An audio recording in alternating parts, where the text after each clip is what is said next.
Welcome to all of the students. Some five students are here, so number is not that much exciting for me still. See, only 30 student have been sorted out,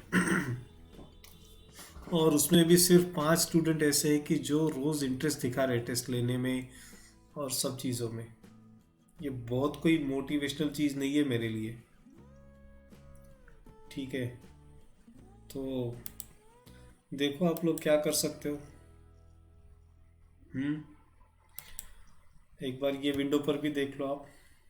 you can see just 5 students, right. So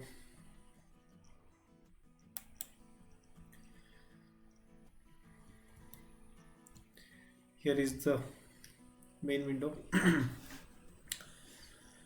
So let us start the session. You can put your doubts in the chat section, or you can switch on your mic and you can ask it orally as well. Deepali Ingre already joined, I think. Okay.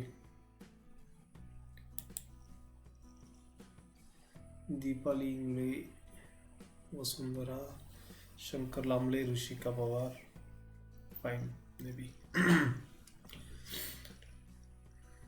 चला चला सुरू करायचं. मग session सुरू करूया. स्क्रीनवर तर आहे ना तुमच्या question paper. Sara Anjum Sayyed. Okay, now 7. Count still it is in single digit. आणखीनही सिंगल डिजिट मध्येच आहे count. So try to improve it. Anyways, individually तुम्ही जे आहेत त्यांना सांगून काही उपयोग नाही आहे. तुम्ही जे आहात त्यांचं बस. आता त्यांच्याबद्दल काय बोलू मी. Okay, so let us start. You can put your doubts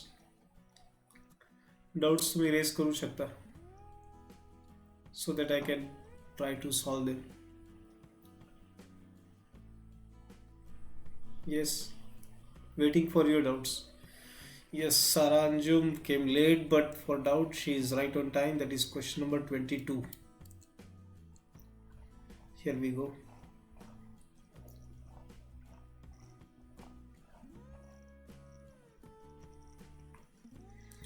Minerals involvement in the metabolism of plant shall be optimum, direct, neutral, indirect.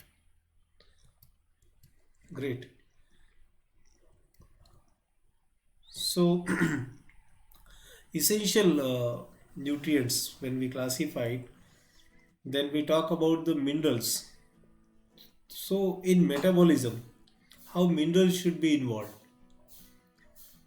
म्हणजे त्यांचा सहभाग कसा असावा असं विचारलेलं आहे प्लांटच्या मेटाबॉलिझम मध्ये. Okay, it is about minerals. Please try to understand those essential elements which are obtain from soil. They are referred to as minerals, isn't it? Now, their role in the plant metabolism or their involvement in the plant metabolism, what kind of it should be? किस प्रकार की होनी चाहिए? क्या वो optimum होनी चाहिए, क्या वो डायरेक्ट, क्या वो न्यूट्रल, क्या वो इनडायरेक्ट? देखो, न्यूट्रल तो कोई बनता ही नहीं है, कोई चांस ही नहीं है. न्यूट्रल का तो कोई चांस नहीं है. ठीक है, न्यूट्रल माने ना के बराबर हो जाएगा. अब देखो, कंफ्यूज करने वाले ऑप्शन एक तो डायरेक्ट और इनडायरेक्ट है. ऑप्टिमम माने क्या, बहुत ज़्यादा भी नहीं बहुत कम भी नहीं, ये होगा. ये बीच वाला रास्ता है. तो मेरे हिसाब से अगर मैं कंफ्यूज होता तो या तो डायरेक्ट में या फिर इनडायरेक्ट में होता. ठीक है. अब मिनरल न्यूट्रिशन में हमने जो पढ़ा है वो क्या है कि उनकी इन्वॉल्वमेंट कैसे होनी चाहिए, डायरेक्ट होनी चाहिए. ओके, मतलब वो ग्रोथ के लिए लगनी चाहिए. Fine.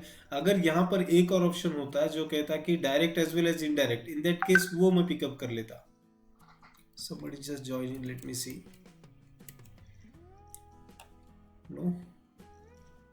Okay. So direct is more shouting, I think. Direct involvement होनी चाहिए प्लांट के मेटाबॉलिज्म की अगर बात हो रही है तो. ठीक है, मतलब as a reactant they should be involve.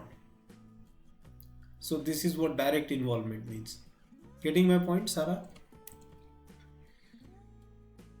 C optimum, Sarah you need to understand optimum मतलब क्या होगा कि एक लिमिटेड लेवल में हो जाएगा, हम उसको मतलब कहते ही उसमें एक निगेटिविटी आ रही है। ऑप्टिमम का मायना क्या होता है कि बहुत ज़्यादा भी नहीं बहुत कम भी नहीं, ऐसा हो रहा है। तो ये तो क्वेश्चन की डायरेक्शन में जवाब ही नहीं हो रहा है। उनकी क्वांटिटी की बात हो रही होती तो वो ऑप्टिमम वगैरह चूज कर सकते थे। यहाँ पे क्वांटिटी की बात नहीं हो रही है, किस तरीके की किस टाइप की इन्वॉल्वमेंट होनी चाहिए ये बात हो रही है। We are not talking about the quantity. ठीक है, that is why optimum is not possible. Fine. Okay, fine. Then question number 2 and 42. Great. Question number 2 and 42. Here it is. Which of the following is not a deficiency symptom of mineral? तो इसमें का कौन सा है जो symptom नहीं है mineral की deficiency? Internode shortening, necrosis, etiolation, chlorosis. So internode shortening that is height कम हो जाना, necrosis and chlorosis, all this we have seen as an symptom. Etiolation अगर आपको याद नहीं आ रहा है तो बता देता हूँ मैं, इटियोलेशन क्या चीज़ होती है। इटियोलेशन, अगर किसी प्लांट को 2 दिन के लिए अंधेरे में रखा जाए, इन कंप्लीट डार्कनेस, तो उनका क्लोरोफिल जो है उसका डिग्रेडेशन हो जाता है। या फिर क्लोरोफिल का डिग्रेडेशन तो बाद में होगा, उसके पहले भी एक स्टेज होगी जब उसका जो रिजर्व फूड है लीफ में का वो खत्म हो जाएगा। So that process is called as etiolation. I think photosynthesis में मैंने जो वीडियो लिया था उसमें मैंने ये चीज़ आपको समझाई थी कि इटियोलेशन, इटियोलेटेड प्लांट ज़रूरी होता है फोटोसिंथेसिस में। क्यों? मतलब अगर हम खासकर देखो, याद करो थोड़ा सा, जो फोटोसिंथेसिस में इसेंशियलिटी के एक्सपेरिमेंट थे, मतलब CO2 इसेंशियल है या फिर आपका सनलाइट इसेंशियल है, ये जो एक्सपेरिमेंट थे प्रूव करने वाले, तो उसमें अपन क्या करते थे, प्लांट को पहले 2 दिन के लिए अंधेरे में रखते थे। तो उसमें क्या होता था कि उसका पूरा जो है वो आप क्या कह सकते हो, उसका रिजर्व फूड खत्म हो जाता है। So that is the etiolation. तो उसमें जो कलर है वो भी थोड़ा सा पेल ग्रीन हो जाता है। तो etiolation it can be induced by continuous darkness, not a deficiency symptom of mineral. Okay, necrosis, chlorosis, all this internode shortening, ये सब चीजें आपने पढ़ी हुई है, right? Is it clear? Question number 2 किसका था? शंकर लामले, समझ लो का बेटा। 42 ईयर थोडंसं उशिरा येऊया, आता एकदम शेवटचा होता तो 42. Saranjam brought one more, 17 number.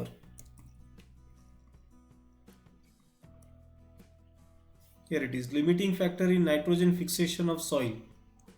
Limiting factor in nitrogen fixation. Great. So temperature, light, air and soil nature or pH of the soil. So limiting factor की बात हो रही है तो क्या कह सकते हैं? Nitrogen fixation. सी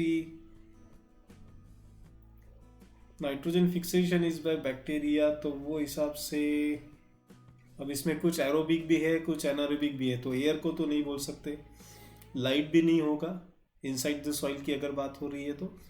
ठीक है, टेम्परेचर का भी कहीं पर नहीं पढ़ने में आता है। पीएच, सॉइल का पीएच अगर हमें कुछ भी पता भी नहीं है, in that case also we can say that pH के लिए लिविंग ऑर्गेनिज्म, पर्टिकुलरली सॉइल के अंदर के जो फ्लोरा जिसको हम कहते हैं राइजोस्फीयर का, मतलब जहाँ पर रूट की ग्रोथ होती है वहाँ पे जो बैक्टीरिया पाए जाते हैं उसे हम वर्ड यूज करते हैं the flora of rhizosphere. So they are sensitive to certain extremes of pH, जैसे extremely acidic pH, it is मतलब highly harmful to those bacteria. So this could be limiting factor. Limiting factor मतलब क्या? जो उसे कम कर रहा है, limit में रख रहा है, कम करे जा रहा है। किसे कम कर रहा है? नाइट्रोजन फिक्सेशन को। तो वो कौन सा फैक्टर है? तो टेम्परेचर का कहीं पर भी कोई डिस्क्रिप्शन नहीं आता, लाइट तो वहां पे आने से रहा। एयर की बात देखो, कुछ बैक्टीरिया इसमें एरोबिक है कुछ एनारोबिक है, तो ये भी नहीं हो सकता। तो बात रही कौन सी? फिर सिर्फ सॉइल नेचर या फिर यहाँ पर जो बात हो रही है खासकर पीएच की, क्योंकि ऑर्गेनिज्म आप जानते हो पर्टिकुलर पीएच के लिए, पीएच के रेंज में वो बड़े आराम से ग्रो कर जाते हैं। लेकिन अगर वो एक्सट्रीम वैल्यू पर है, जैसे कि 2 या फिर 12, 1 और 2 या फिर 12, 13, 14, ये वैल्यू पर है, तो बैक्टीरिया वहाँ पर ग्रो नहीं कर पाएंगे। ये बहुत मतलब जनरल कन्वेंशन कहे जाने लायक बात है कि ये बैक्टीरिया ग्रो नहीं कर पाएंगे। So this will be the limiting factor. Okay, then fine. Temperature both म्हणते सारा तू, टेम्परेचरचा तसा कुठे उल्लेख येत नाही ना बेटा। टेम्परेचर जास्त झाल्यामुळं कमी होतं किंवा कमी झाल्यामुळं असं काही कुठे येत नाही त्याच्यामध्ये। मेटाबॉलिक रिॲक्शन्स जर राहिल्या असत्या तर त्याला आपण त्याच्यामध्ये इन्क्लूड केलं असतं एखाद्या वेळेस। पण आपण फोटोसिंथेसिसमध्ये एका गोष्टीबद्दल चर्चा करतो, थोडंसं रिकॉल करून देतोय। CO2चं कॉन्सन्ट्रेशन आणि लाईट, आता लक्षात घ्या, लाईट हा अफेक्टिंग फॅक्टर आहे पण लिमिटिंग फॅक्टर नाहीये। You need to understand this one, थोडंसं समजून घेणं आवश्यक आहे। तुम्ही काय म्हणतोय मी की लाईट काय आहे, अफेक्टिंग फॅक्टर आहे पण लिमिटिंग फॅक्टर नाही का, कारण 10% सनलाईट सफिशियंट आहे फोटोसिंथेसिससाठी। मग तसंच इथे जे टेम्परेचर आहे इट इज गुड इनफ, ठीक आहे। Most of the soil temperature जे आहे ते ठीकठाक आहे, त्याच्यामुळे फार अडचण होत नाहीये। पण अशा बऱ्याचशा सॉइल आहेत की ज्या एक्स्ट्रीमली ऍसिडिक किंवा एक्स्ट्रीमली अल्कलाईन आहे, मग तिथं दोन्ही सिच्युएशनमध्ये नायट्रोजन फिक्सेशन नाही होऊ शकत। अफेक्टिंग फॅक्टर वेगळी गोष्ट आहे आणि लिमिटिंग फॅक्टर वेगळी गोष्ट आहे। मेजर अफेक्टिंग फॅक्टरला लिमिटिंग फॅक्टर म्हटलं जातं, कळतंय? ओके, आता शंकरचा क्वेश्चन आहे 42, जाऊ का त्याच्यावर? अगोदर आहेत कुठले doubt? Yes, please let me know if any doubt is there. आहे का कुठला डाऊट आणखीन बिफोर 42nd क्वेश्चन? नो? 42 घेऊ का मग? So urids have a particularly what? Urids have a particularly yes. I think it is given there. पहा लक्षात घ्या, ammonia आहे, युरिया आहे आणि पुन्हा युरिड्स आहेत, ठीक आहे। जसं अमोनिया नंतर अमायनो ऍसिड आहेत, अमायनो ऍसिड नंतर आणखीन काय म्हणता येईल आपल्याला, अमाइड्स, आणि मग त्याच्या पुढे युरिड्स येतात। काय असतं याच्यामध्ये लक्षात घ्या, nitrogen more than carbon, see here, nitrogen if it is more than carbon, or else you can say nitrogen is to carbon ratio, if this ratio is greater than 1, okay, in fact it is not possible to have this ratio greater than 1, but if you compare this ratio for other like amino acid, then you can see that this ratio will be far less, maybe 0.02 something, okay, but if this ratio is high, in fact it is not possible to have it 1, number of nitrogen and carbon ये हमेशा same होना ऐसा possible नहीं है। तो comparatively amino acid से comparison करते या फिर यूरिया से कंपैरिजन करते तो उससे ये बेटर रहेगा, किस में? यूरिड्स में। So just you can remember this one, अगर आपको ये पता नहीं था तो, high nitrogen to carbon ratio, it means it is not this situation, ये वाली सिचुएशन तो कभी नहीं हो पाएगी, या फिर ये जो रेशियो है ये भी 1 से कभी बड़ा नहीं हो पाएगा। लेकिन जो जनरल अमाइनो एसिड वगैरह ऑर्गेनिक कंपाउंड से हैविंग नाइट्रोजन, उनसे ये वैल्यू बेटर रहेगी, ठीक है। So they will have high nitrogen to carbon ratio as compare to other organic compounds. Fine. Suraj Raut उशिरा येत आहेत, मध्येच क्विट करतायत। Okay, so question number 42 is also over, done. Anything else? आणखीन काही? Please let me know. See, you need to revise the chapter thoroughly. I am telling you repeatedly these things, and as I told you, आपको पहले तो क्या करना पड़ेगा कि ये चॅप्टर, बाप रे ऋषिका इतकं काय लिहिलं बाबा. When you started this chapter, those days like a festival for us, because that short forms and tricks for learning the examples are very interesting. Thank you very much, Rishika, for such a nice and huge compliment. Really, thank you. We enjoyed that chapter. Yes, मला सुद्धा खूप मजा येते तो chapter शिकवताना. खूप साऱ्या short form त्याच्यामध्ये गमती जमतीचे तयार होतात. ओके, चलो, छान वाटतं. आता हे माझ्यासाठी मोटिवेशनल झालं, पण आता तुमचे स्कोर सुद्धा मोटिवेशनल असावेत. तुमचा नंबर सुद्धा इथे 30चा आपलं सुपर 30ची बॅच केली की नाही. So what I expect that number should be at least 20-25, but still I am struggling for that number. Okay, आणि मी काय म्हणतोय की आता तुम्ही उद्याचा आता आपला चॅप्टर कुठला आहे, सेकंड आय थिंक फोटोसिंथेसिस येईल I think. Let me see, just a moment, let me check it out. Yes, it is photosynthesis. आता पुढचा चॅप्टर फोटोसिंथेसिस आहे. तर तुम्ही याचं प्रिपरेशन कसं करावं, एक वेळेस NCERTला रिडिंग द्यावी. सेकंड, तुम्हाला आता जे पण sir can you please share दो शॉर्टकट्स. अरे बाप रे Vasundhara, if you can recall, those most of the shortcuts वर इम्प्रॉम्प्टिव्ह काइंड, म्हणजे तिथल्या तिथे सुचलेले असायचे बरेच, आणि काही शॉर्टकट तर विद्यार्थी स्वतः बरेच तिथल्या तिथे तयार करून सांगायचे. एक त्यातलं मला नेक्रोसिसचं आठवतं फक्त. That was here, I can write on your screen. इथे लिहितो मी. It was something like this. No, yes. का मग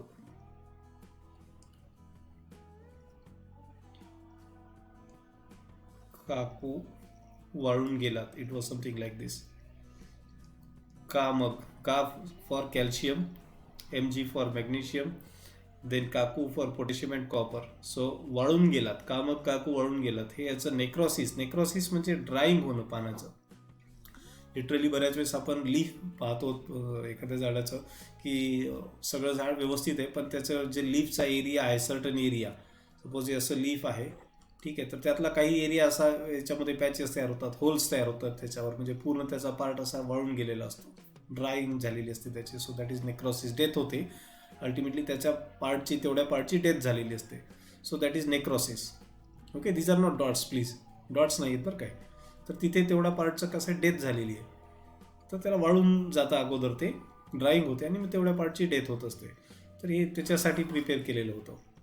मग बाकी क्लोरोसिससाठी पण काहीतरी होतं, आता काही तेवढं आठवत नाही आहेत. थोडंसं NCERTचं बुक तुम्ही तुमचं काढून पहा, आय एम शुअर तुम्हाला त्याच्यामध्ये भेटून जातील, कारण मी बुकमध्येच लिहायला लावले होते. तर मी काय सांगतोय, प्रिपरेशन करताना एक वेळेस NCERTला रिवाईज करा फर्स्ट. सेकंड काम तुमचं काय असेल याच्यामध्ये, तर तुम्हाला यूट्यूबचं माझं जे चॅनल आहे त्याच्यावर जाऊन याचं PYQ सिरीज बनवलेलं आहे ना, PYQचा एपिसोड त्या चॅप्टरचा पाहून घ्यायचा. 1 तासाचा असेल, 1 तास 1.25 तास, ठीक आहे. फास्ट फॉरवर्डमध्ये सुद्धा पाहू शकता. तुम्हाला वाटलं हा क्वेश्चन आपल्याला येतो, नेक्स्ट. त्याच्या पुढचा हा येतो, चलो नेक्स्ट. जे क्वेश्चन येत नाही आहेत, अवघड वाटत आहेत, ज्याचं आपल्याला काही एक्सप्लेनेशन एक्सपेक्टेड आहे, त्याचं पूर्ण डिस्क्रिप्शन पहा, ठीक आहे. हा पार्ट कंपल्सरी करायचा आहे. आणि राऊंड द इयर, मागचं वर्षभर तुम्ही जेवढ्या एक्झाम दिल्या त्याच्यामध्ये तुम्हाला मी सांगितलं होतं नोट मेकिंगसाठी की या एखाद्या एक्झामचा कुठला क्वेश्चन आपल्याला नाही आला तर त्याचं आपलं लिहून काढायचं म्हणून तुम्हाला एक स्पेशल नोटबुक करायला सुद्धा मी सजेशन दिलेलं होतं. तर तसे क्वेश्चन जे काही असतील तुमच्याकडचे त्याला रिडिंग देऊन घ्यायचे, राईट. एवढ्या गोष्टी करा. Suraj Raut, hello hello. Yes, I notice you बेटा. सर्वांना नोटीस करतोय मी, पण मला म्हणणं इथे हाय हॅलोनी तुमची मला ओळख नको, मला तुमची ओळख तुमच्या स्कोअरमधनं राहू द्या. तुमचा स्कोअर माझ्यासाठी खूप जास्त महत्वाचा आहे बेटा, ठीक आहे. If your doubts are over then it's time to clear my doubt and that is about the scores as usual. Yes Sarah 165, great. Sarah, you are doing great. 180 मतलब 165 and that is also in 20 minutes. देखो कैसा है, दुनिया में सबसे आसान अगर क्या है, सबसे आसान चीज अगर दुनिया में कोई है, Sara please notice this one, Vasundhara, everybody in fact, Rishika, Vasundhara, Asmita, Shankar Lambale, Sara, Suraj Raut, everybody please listen this one. दुनिया में अगर सबसे कोई आसान चीज है तो वो है किसी का विश्वास जीतना, किसी का भरोसा जीतना। और उससे भी एक आसान चीज है, वो है भरोसा तोड़ना, किसी का विश्वास को तोड़ देना। ये बहुत आसान है, उससे भी आसान, जीतने से भी आसान। तो अब आप लोग ये स्कोर जो ले रहे हो ना, आप मेरा भरोसा तो जीत रहे हो, अब इसे तोड़ना और बहुत आसान है। कैसे? पढ़ाई बंद कर दो, ठीक है, अगले बार स्कोर कम आ जाएगा। मुश्किल क्या है? दुनिया में सबसे मुश्किल एक चीज है, किसी का जीता हुआ भरोसा, किसी का जीता हुआ विश्वास हमेशा कायम रखना। देखिए, आपने एक चैप्टर में पढ़ाई कर ली तो आपका स्कोर आ जाएगा Sarah 155, okay, still not bad, still it is good, still it is good. 155 it is equal to 310, 310 के बराबर होता है, तो कुछ कम नहीं है 20 मिनट के हिसाब से। तो देखो, ये सबसे मुश्किल क्या होता है, वो भरोसा हमेशा कायम रखना। इसके लिए आपको हर एक चैप्टर पढ़ना पड़ेगा, पूरा सिलेबस रिवाइज करते रहना पड़ेगा। जितने मैं टेस्ट सीरीज ले रहा हूँ, जितने भी सेशन ले रहा हूँ, वो सब अटेंड करने पड़ेंगे। Shankar scoring 158 35 minutes, okay, this is a balanced one. 148 35 minutes, okay, very close. Sundara, very close to the threshold level. For this test, threshold level was 150. Okay, because it need lot memorizing, I can understand. 152 in 30, Asmita, whatever, okay, चांगलं आहे, not bad, छान आहे. 30 minutes standard time. कारण मी काय म्हणतोय, 90 question आहेत, तुम्हाला 60 मिनिटांमध्ये सुटावेत. मी काही तुम्हाला 70-80 म्हणत नाही आणि 40 मिनिटात सोडवा हे पण म्हणत नाही. सो 30 minutes and something 150 plus, right? So nice to see almost everybody is around 150. Rushika